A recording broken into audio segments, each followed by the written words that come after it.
Our trails exploration has brought us to the Pinellas Trail on the peninsula that forms the Tampa Bay on the Gulf Coast of sunny Florida. Home to world-famous beaches, thousands of top-rated restaurants, and a myriad of activities, Pinellas County boasts a network of trails that crisscross the county. In this episode, we show you the southern part of the trail from the southern edge of downtown Clearwater to the old Seaboard Freight Station in St. Petersburg. We'll visit the John S. Taylor Park, the Heritage Village Museum, and Walsingham Park, all in Largo. Then stop by the Boca Ciega Millenium Park in Seminole. We'll visit the St. Petersburg Maderira Beach KOA, ride across the Long Bayou Bridge, and finish our ride at the Historic Seaboard Train Station, now home of the Morean Center for Clay and CA Cafe.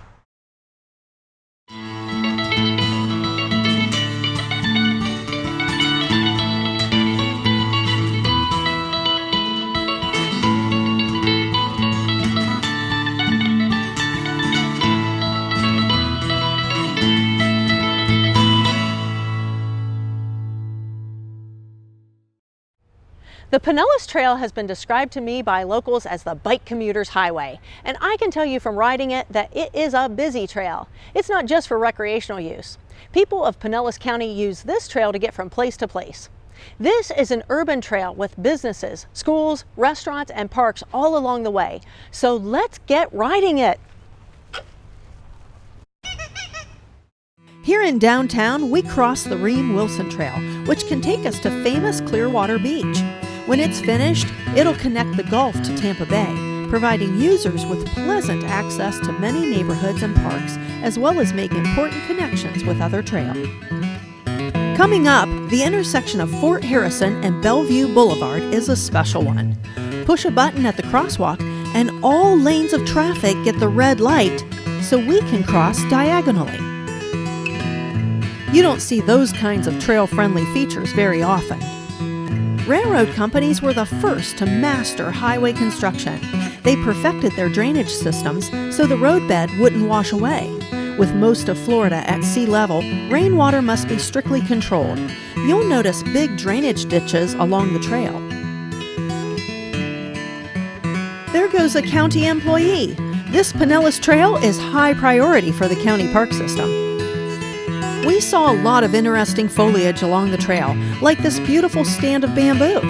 We saw giant cactus and a wide variety of flowering bushes and trees. Here in Largo, the trail runs next to John S. Taylor Park. Be careful to look for traffic as we cross this street right at the park's entrance. I think this stop sign is an easy one to miss.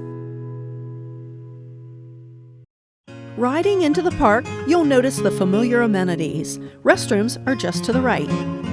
This beautiful park is named for John S. Taylor, a large landowner and one of the most successful citrus growers in Florida.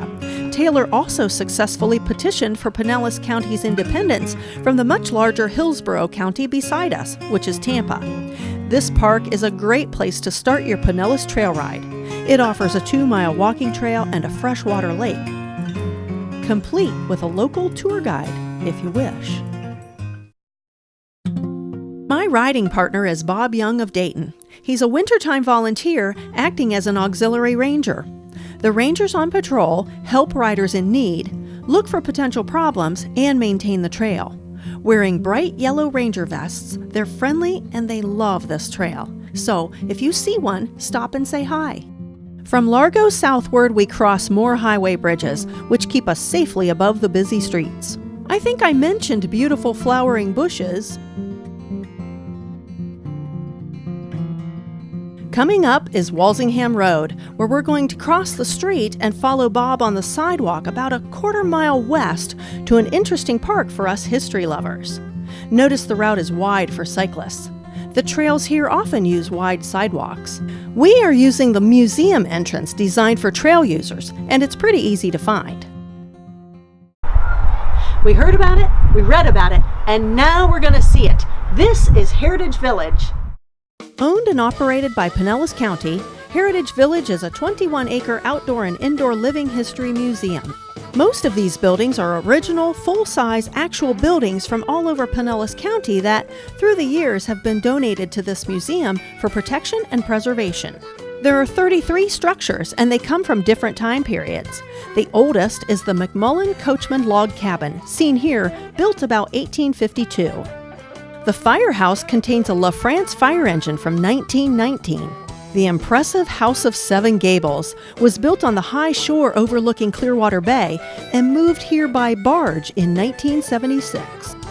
The Sulphur Springs Train Depot is actually from outside Pinellas County, but is typical of the train depots built here. The Seaboard Coastline Caboose came from Georgia in 1983 and is painted as it would have looked in the mid-1970s. Other structures include a church, 2 schools, general store, a sugarcane mill, gardens, a bandstand, and several historical homes. Plan to spend some time here as there's a lot to see. Enjoy the many indoor displays or just soak up the peaceful shade. Admission is free. Hours of operation vary with the seasons. Call ahead to see which buildings feature a volunteer docent on the day of your visit.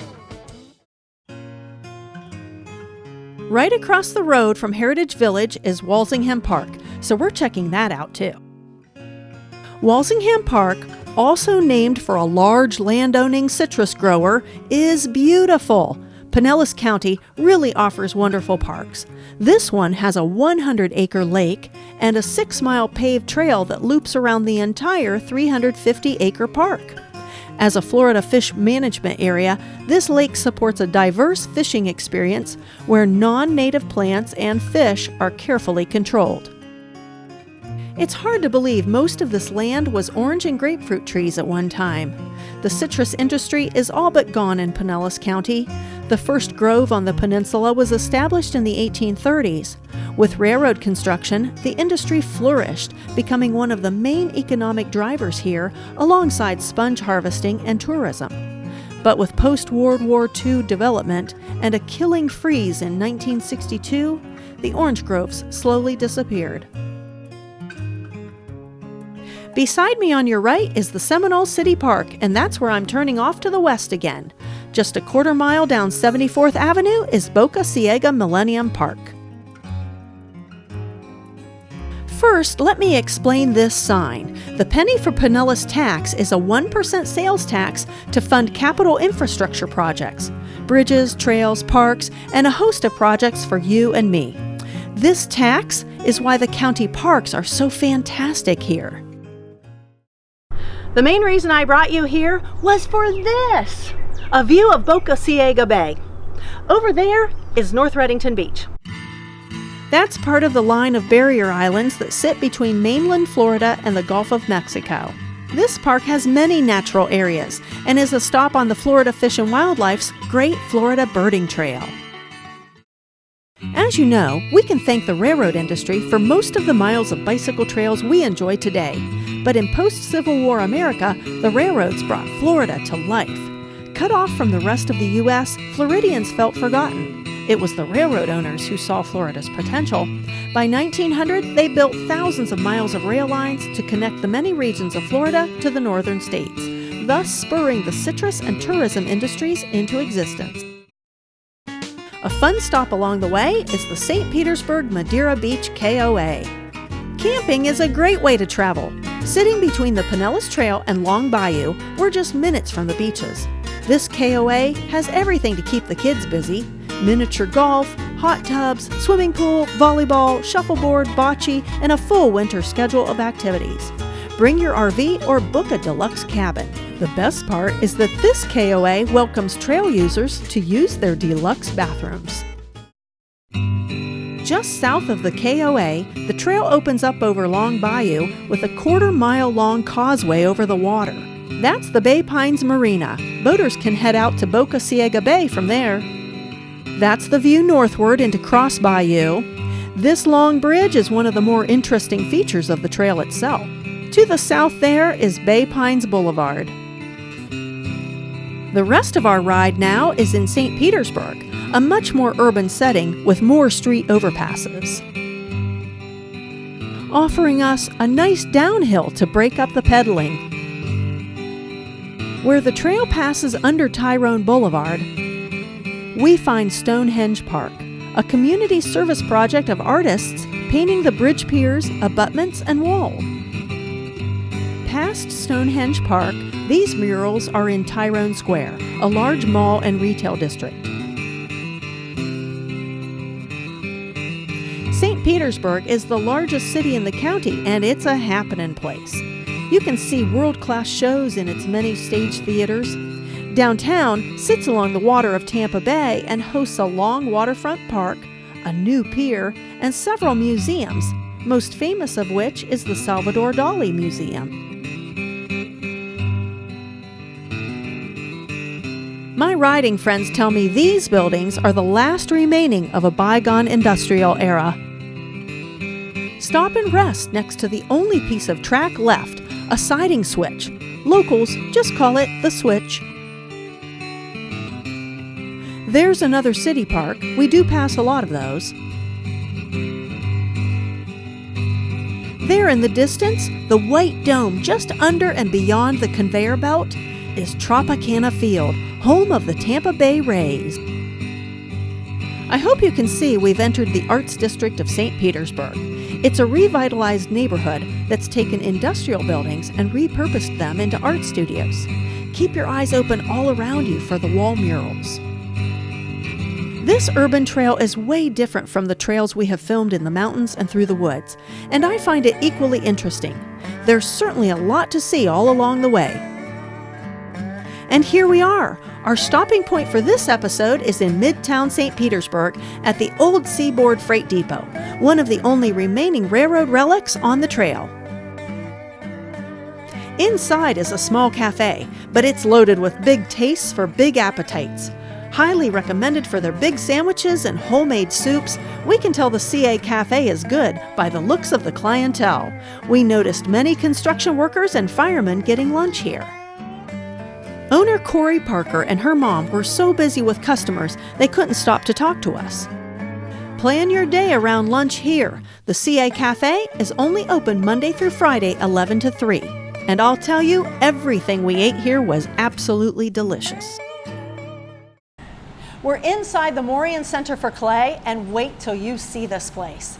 Heather is the assistant to the director, and she's going to tell us more about what's going on here. Heather, tell us. We are a working ceramic studio. We have 42 ceramic artists working in the building. We have 6 world-class artists in residence that come to us from all over the country, and one actually had come from Canada. We have the fantastic complex of kilns, from wood kilns to gas kilns, soda kilns, electric kilns, pretty much anything the ceramicist could ever want. Well, and the kilns are something that you see when you roll off the trail. Yeah, actually you can see them from the trail, especially when they're firing. If you ride by in the evening, you can sometimes see the wood kilns belching fire and smoke. It's really cool. Oh, that is cool. Yeah, it is really neat. So you do classes here. We also do classes here. We have 6-week classes, 3-week classes, and for people who just might be passing through, we have a 1-night class, or you can make a special appointment and get a private class. Okay, so if you're rolling off the trail, you could actually make pottery here. Yes. If you're rolling off the trail. Yeah, it takes about 2 hours, and then in 2 weeks you get your pieces back. We can ship them if you need them. Oh, that's neat. Yeah. I noticed that the artists can sell their wares here. Yes, they do. We have the entire space set up also as a gallery, so all of the artists who make here can sell here. Some of them also are in other larger galleries in town, but all of their work is available here too. I noticed how nicely everything is displayed too for them. Thank you. Yes. Thank you. We also have rotating shows like the one you see behind us. Okay. So that changes every month, and we get a fantastic lot of really interesting artists from around the country. So the building looks pretty original. It really is. Almost all of the building is original. Because it's an historic building, we've had to keep it as it is. We've put new windows in and open bays and things like that so we can air condition it. We've put the air conditioning in, but if you'll notice, we have ducts hanging in the airspace instead of on the roof to protect the structure of the roof. Everything that we've put into the building, all the walls, all the private studios, are removable. We had to do it in a way that everything could be taken out of the building in a month and leave it the way we found it. Oh my goodness. Heather, thank you so much for your time today. Oh, you're so welcome. Thank you for coming. Yeah, we loved it. Good. That'll do it for this episode on the Pinellas Trail. I hope to see you on another path pedaling adventure soon.